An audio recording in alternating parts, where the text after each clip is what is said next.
मांस दुकान रे पुणी श्री विष्णु शिला एकी घर कली काल आसीण हेला।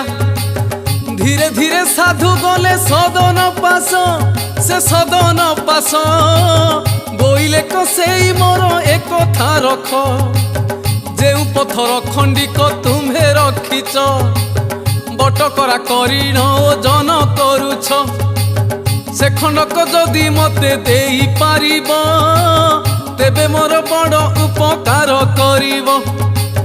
से पथर खंडिके मोर कार्य अछि देले मुहर सहे भी पारिब मूर्छी।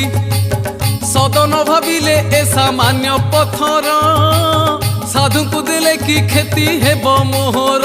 ए सामान्य पथर साधु को देले कि खेती हेब मोहर। साधु सेवा मणि तहु भक्त सदन पथर गोटिक करी देले अर्पण। साधु आनंद मनरे पथर नेई निज आश्रम रे सुखे मिलिले जाई।